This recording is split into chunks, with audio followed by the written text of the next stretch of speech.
আরজি করে কর্মরত মহিলা চিকিৎসককে ধর্ষণ করে খুন। ঘটনায় গ্রেফতার সঞ্জয় রায় নামে এক ব্যক্তি। নিজের কর্মক্ষেত্রে নৃশংস এই হত্যাকাণ্ডে তাজ্জব সকলেই। চারিদিকে প্রতিবাদী কণ্ঠ।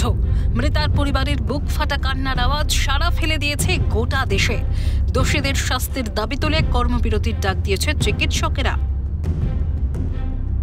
আরজিকর কাণ্ডে সোমবার সোদপুরে মৃতা চিকিৎসকের বাড়িতে যান মুখ্যমন্ত্রী মমতা বন্দ্যোপাধ্যায়। এরপরই তরুণী চিকিৎসকের বাবা জানান, মুখ্যমন্ত্রীর উপর পূর্ণ আস্থা আছে, শুধু ন্যায় বিচার চান বলে দাবি করেন তিনি। সন্দেহের তালিকায় চেস্ট ডিপার্টমেন্টের সকলেই বলে জানান মৃতা চিকিৎসকের বাবা। মুখ্যমন্ত্রী এলেন, কতটা আশ্বস্ত হয়েছে? আমরা তো প্রথম থেকেই এই কথাটা বলছি যে আমরা মুখ্যমন্ত্রী দিদির উপরে পূর্ণ আস্থা রেখেছি। আমরা শুধু বিচার, যেটা একটা ন্যায় বিচার চাইছি, আর কিছু না। আমরা ওনাকে বলেছি আপনার যেটা ভালো লাগবে সেটাই করবে, যেটা আমরা ন্যায় বিচার পাবো আপনি অবশ্যই। আমাদের করতে হবে না, উনি দিয়ে দেবেন, উনি দিয়ে দেবেন। আপনারা কি আশ্বস্ত হচ্ছেন?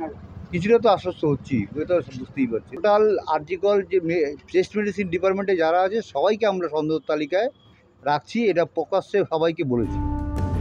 মৃত চিকিৎসকের বাড়িতে চিকিৎসক সংগঠন থেকে শুরু করে রাজনৈতিক ব্যক্তিত্বদের আনাগোনা লেগে এবার সোদপুরে কাদম্বিনীর বাড়িতে যান ডিওয়াইএফআই এর রাজ্য সম্পাদক মীনাক্ষী মুখোপাধ্যায়। ঘটনার সঠিক বিচার চান, দাবি তোলেন তিনি।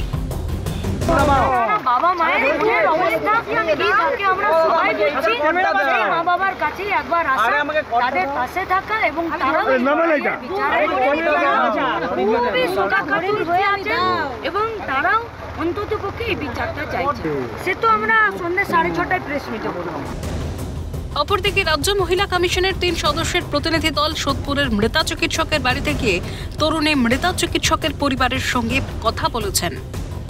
এটা আজকে আমাদের এখানে কথা হলো, আমরা ওনাদের আশ্বস্ত করে গেলাম যে আমরা আছি পাশে।